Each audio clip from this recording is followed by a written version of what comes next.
ஆசிரியர் ஆராய்ச்சி by சின்கிளர் Lewis. Doctor slick பிரம்மச்சாரி, அதிலும் வழுக்கை விழவிருக்கும் வாலிப பிரம்மச்சாரி. அவர் ராஸ்மஸ் கலாசாலையில் சரித்திரமும் பொருளாதாரமும் கற்பித்து வந்தார்.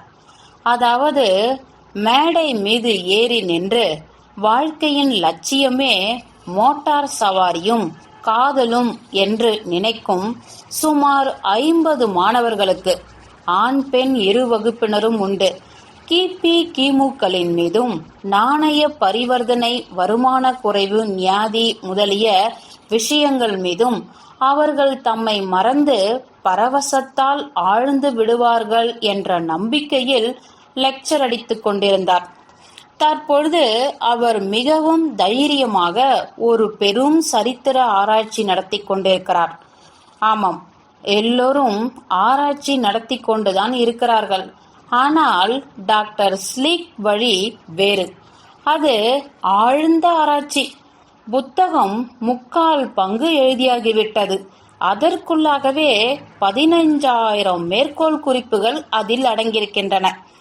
அது ஒரு சரியான புத்தகம், வெறும் மேலோட்டமான பொழுதுபோக்கன்று. வியாபார முறையாக பார்க்க போனால் புத்தகம் அப்படித்தான். அதற்காகவே அந்த புத்தகத்திற்கு வெகு நீளமான பெயரிட்டிருந்தார். பான் யூரோப்பா நாடுகளின் உள்நாட்டு விவரங்களின் மீது அமெரிக்க ராஜதந்திரம்.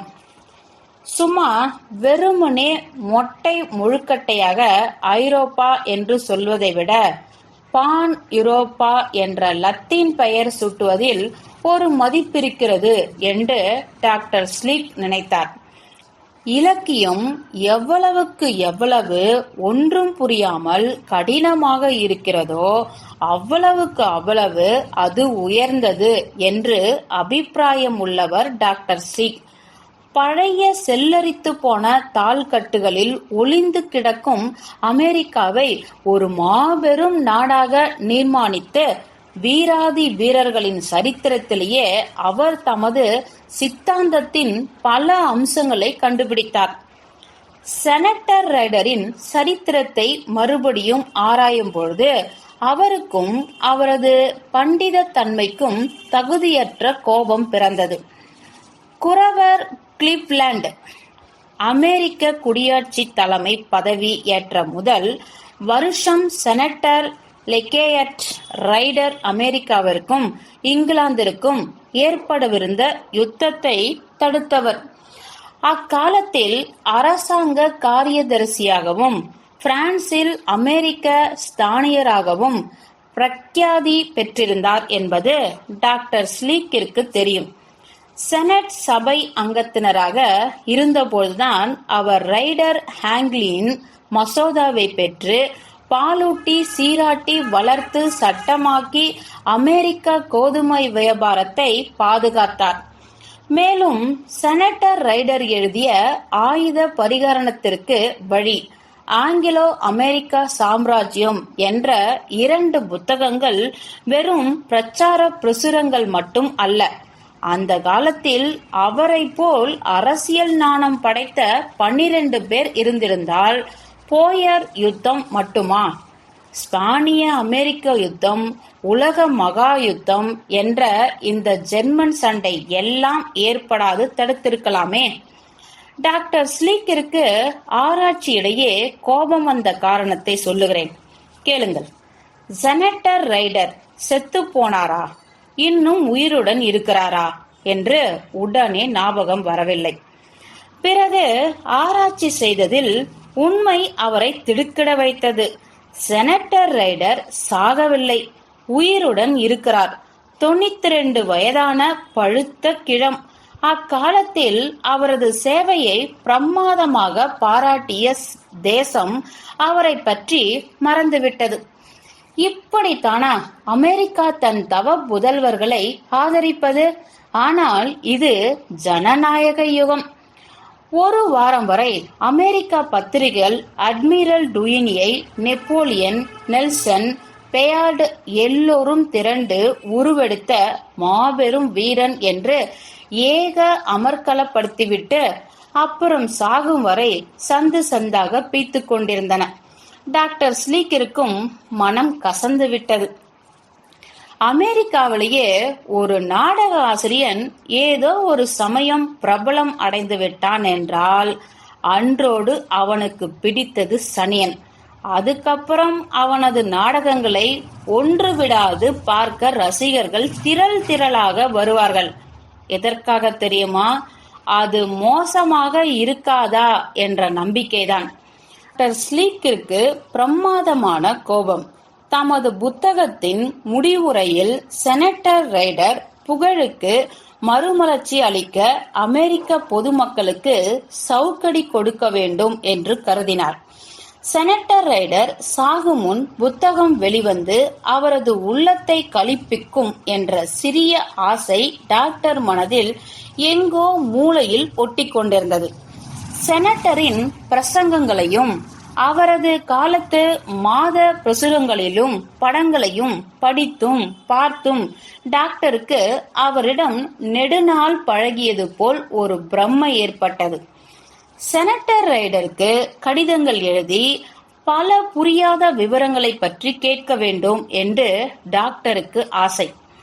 இதுவரை பிரசுரிக்கப்படாத அந்த விக்டோரியா அரசி பிரசிடென்ட் ஹாரிசனுக்கு எழுதிய கடிதத்தில் நியூ பவுண்ட்லாந்து முத்துக்குளிப்பு இடங்களை பற்றி என்ன எழுதியிருந்தால், இதை போல 1000 விஷயங்கள். ஒன்றா இரண்டா? அவருக்கு எப்படி எழுதுவது? இங்கிலாந்தின் பிரதம மந்திரியான கிடார்ஸ்டனையே ஒரு சமயத்தில் அந்த ஆசாமி எங்கேயாவது போய் தொலை என்று சொன்னவராச்சே. இவர் கடிதத்தையா பொருட்படுத்த போகிறார்? ஆசை யாரை விட்டது? செனட்டர் ரைடரின் விலாசத்திற்காக பல டைரக்டரிகளை எல்லாம் புரட்டி பார்த்தார். ஒன்றிலும் கிடைக்கவில்லை.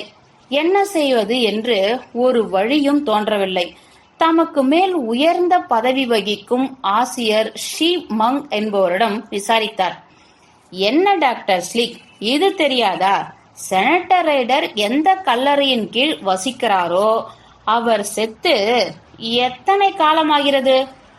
கிபி 1901 அவர் இறந்து போனதாக எனக்கு ஞாபகம் என்றார் ஆசிரியர் ஷி மங். டாக்டர் ஸ்லீக்குக்கு இம்சை முறைகளில் கடுகளவாவது நம்பிக்கை கிடையாது. இருந்தாலும் அந்த கணக்கில் அவரது மனப்போக்கு நீக்ரோவர்களை உயிருடன் இழுத்து வந்து லிஞ்சிங் மரியாதை நடத்தும், அதாவது துடிக்க துடிக்க உயிருடன் வதைத்துக் கொள்வது. அமெரிக்க மகாஜனங்களில் அவரும் ஒருவர்தான் என்பதை நிரூபித்துவிட்டது. ஆனால் ஸ்லிக் பண்டிதர் அல்லவா? செயலில் தீவிரமாக மனதை இறங்க விடாது கட்டுப்படுத்தும் தீரர் அல்லவா? கடைசியாக டாக்டர் ஸ்லீக்கிற்கு ரைடரின் விலாசமும் கிடைத்தது. முயற்சி உடையார் வர்க்கத்தின் பயன் கிட்டியது. மதுவிலக்கு தடை சங்கத்தின் நிர்வாகஸ்தர்கள் லிஸ்டில் லே பேட் ரைட்டர் ஒரு காலத்தில் அமெரிக்க செனட்டின் அங்கத்தினர் விக்லி மேற்கு பேர்மண்ட் என்று காணப்பட்டது. விலாசம் தெரிந்தது என்ற உற்சாகத்தில் ஒரு டோஸ் புகையிலை அதிகமாயிற்று. பின்பு ஒரு வார பத்திரிகையில் பின்வரும் விளம்பரத்தை படித்தார். எழுத்தாளருக்கு ஏற்ற இடம் ஸ்கைபிக், விக்லி வாடகைக்கு விடப்படும் என்று கண்டிருந்தது. வேநீர் கால விடுமுறை ஆரம்பித்ததும் டாக்டர் ஸ்லீக் விக்லிக்கு பயணமானார். எழுத்தாளர் அல்லவா? அந்த வாடகைக்கு விடப்படும் எழுத்தாளருக்கு ஏற்ற இடம் விக்லியில் ஒரு மாஜி. குதிரை லாயம் தற்பொழுது இள நீல வர்ணம் பூசப்பட்டு ஷெல்லி என்ற நாமகரணம் சூட்டப்பட்டு கோலாகலமாக விளங்கியது. ஷெல்லி என்பது ஒரு ஆங்கில மகாகவியின் பெயர். டாக்டர் ஸ்லிக் ஷெல்லி வாசத்தில் பிரமாதமாக லயித்து விடாவிட்டாலும் மெய்வருத்தும் பாரார் பசி நோக்கார் இத்தியாதி வர்க்கத்தை சேர்ந்தவர் அல்லவா? முதல் சாப்பாடு நடக்கும் பொழுது வீட்டுக்காரனிடம் மெதுவாக செனட்டர் ரைடர் இங்குதான் வசிக்கிறாரோ என்று ஒரு கேள்வி போட்டார். அதோ தெரிகிறதே, அந்த மலை சிகரத்திலேதான் வசிக்கிறார். இங்கிருந்து 4 மைல் தான் இருக்கும். அவரிடம் வேண்டுமானால் கூட்டி போகிறேனே. அது இருக்கட்டும், சாயங்காலம் 8 மணி இருக்கும். டாக்டர் ஸ்லிக் லொகார்னோ ஒப்பந்தத்தையும் வெர்சல்ஸ் உடன்படிக்கையும் ஒரு கோர்வையாக முடிச்சு போட்டு வைக்க விடாமல் பஜனைக்கு இழுத்துச் செல்லப்பட்டார். பெரிய டாக்டர் அல்லவா? அங்கே ஆட்கள் எல்லோரும் அவரை சூழ்ந்து பஞ்சரிக்க ஆரம்பித்தனர். அதிலும் ஒரு உபாதினி பெண், சிறிது அழகுள்ளவள், இந்த பஞ்சரிப்பு தொழிலில் மிகவும் சிரத்தை காண்பித்தாள். வேநீர் காலம் முழுமையும், அதாவது விடுமுறை முழுவதுமாவது எழுத்தாளனாக வாத்தியார் தொழிலுக்கு லீவு கொடுப்பதென்று முடிவிற்கு வந்த டாக்டர் ஸ்லிக் தமது ஆராய்ச்சியில் மனதை திருப்பி தப்பித்துக் கொண்டார். மறுநாள் டாக்டர் ஸ்லீக்கும் வீட்டுக்காரனும் செனட்டர் ரைடர் வாஸ்தலத்திற்கு சென்றனர். மாஜி செனட்டர் 92 வயதானவரானாலும் நல்ல முரடர் என்பதை டாக்டர் உணர்ந்தார். அறிவும் திடமும் ஒருங்கே அமைய பெற்றவர் போலும் என்று எண்ணினார் டாக்டர் ஸ்லீக். இருவரும் அறிமுகப்படுத்திக் கொண்டு சம்பாஷித்தனர். டாக்டர் ஸ்லீக் மெதுவாக தான் வந்த உத்தேசத்தை கூறினார். அதிலும் இடையிடையே நயமாக ஆங்கிலோ அமெரிக்க சாம்ராஜ்ய என்ற புத்தகத்தை வர்ணித்தார். செனட்டர் பழைய கதையை பேசினார். கிழவர்கள் பேச ஆரம்பித்தால் உலகில் அவற்றிற்கு முற்றுப்புள்ளிதான் உண்டா? அவர் பேச்சில் எட்வர்ட் அரசர் என்ன, பிரெஞ்சு ஆசிரியர் அனாதோல் பிரான்ஸ் என்ன, லார்ட் ஹால்டுடன் என்ன, பெரிய பெரிய ஆசாமிகள் எல்லோரும் தண்ணீர் பட்ட பாடுதான். அந்த 2 மணி நேரமும் டாக்டர் ஸ்லிக் உலகத்து பெரியவர்களுடனெல்லாம் உறவாடினார். செனட்டர் வீட்டு விருந்தும் அவரது பேச்சு மாதிரி இருக்கும் என்று எண்ணினார். அன்று டாக்டர் ஸ்லீக்கிற்கு அது ஒரு பெருத்த ஏமாற்றம். அவர் போன பிற்பாடும் செனட்டர் ரைடருக்கு உற்சாகம் குறையவில்லை. பாட்டில்கள் போட வேண்டும் என்ற விருப்பம். ஆனால் அவருடைய தேக சுகத்தை பாதுகாக்கும் நர்ஸ் இல்லாவிட்டால் என்ன நடந்திருக்குமோ? பழைய ராஜ்ய முறைப்படி செனட்டர் ரைடருக்கும் அவரது நர்ஸுக்கும் அன்று ஒரு சமரச ஒப்பந்தம் ஏற்பட்டது. 1. ஒரு பாட்டிலுக்கு பதில் 1 கிளாஸ் குடிப்பது. 2. இரவு முழுவதும் விழிப்பதற்கு பதில் 11 மணி வரை விழித்திருப்பது. நீடித்த ராஜ்ய நோக்கம் படைத்தவர் அல்லவா? மேலும் சாம்ராஜ்யங்களுக்காக சமரசத்திற்கு உடன்பட்ட தீரர் அல்லவா? அந்த இளம் போதையில் டாக்டர் ஸ்லீக்கிற்கு தமது உடைமை முழுவதையும் எழுதி வைத்து அவரை தூக்கிவிட வேண்டும் என்று கூட நினைத்துவிட்டார்.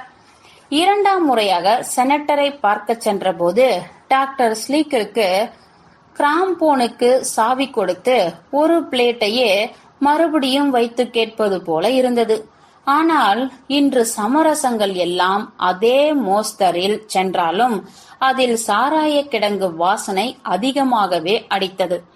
டாக்டர் ஸ்லீக்கின் பொறுமைக்கும் எல்லை உண்டல்லவா? அன்று அவர் மனம் பேச்சில் செல்லாது அந்த உபாதினி பெண் மீது சென்றது. செனட்டர் பேச்சை திருப்பி ஒரு சாவி கொடுத்தார். அந்த பழைய கடிதம், வெளிவராத விக்டோரியா மகாராணியின் அந்தரங்க கடிதம் டாக்டருக்கு தூக்கி வாரி போட்டது. என்றாவது அதை ஒரு முறை பார்க்கலாம் என்றார் செனட்டர். ஆனால் மறுபடியும் செனட்டர் பேச்சு சாரமற்று குடிவெறியில் விழுந்தது. டாக்டர் ஸ்லீக்கிற்கு தப்பித்தால் போதும் என்றாகிவிட்டது. செலவு பெற்றாகிவிட்டது. கிழவனார் தமது கம்பளி சால்வையிலிருந்து ஒரு நீண்ட தஸ்தாவேஜை எடுத்தார்.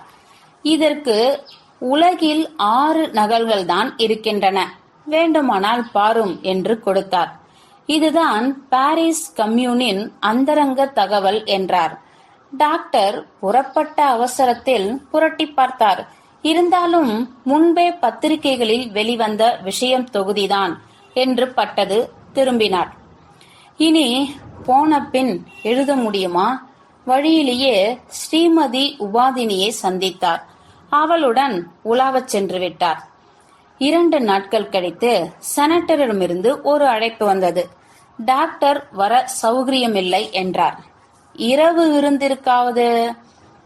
அப்படியானால் சரி. மறுநாள் விருந்தை மறந்து டாக்டர் ஸ்லிக் ஸ்ரீமதி உபத்தியனி அம்மாளுடன் உலாவச் சென்று விட்டார். அவருக்கு ரைடர் விலங்கிலிருந்து தப்பியதால் காதல் நினைப்பும் ஏற்பட்டது.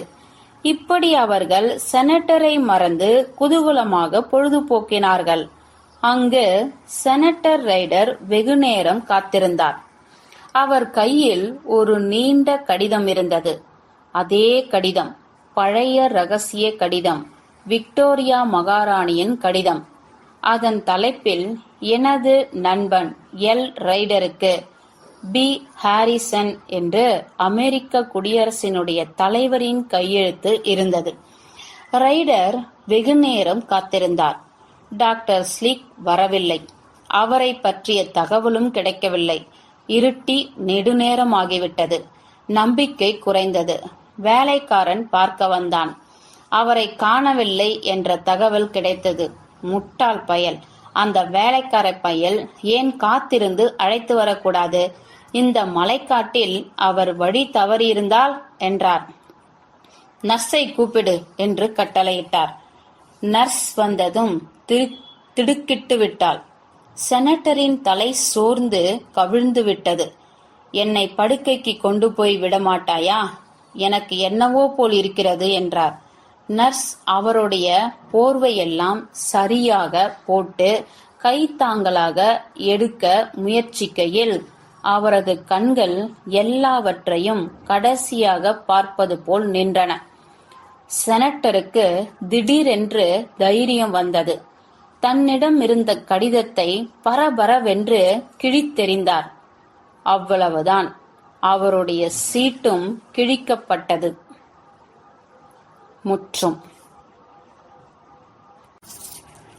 ஆசிரியர்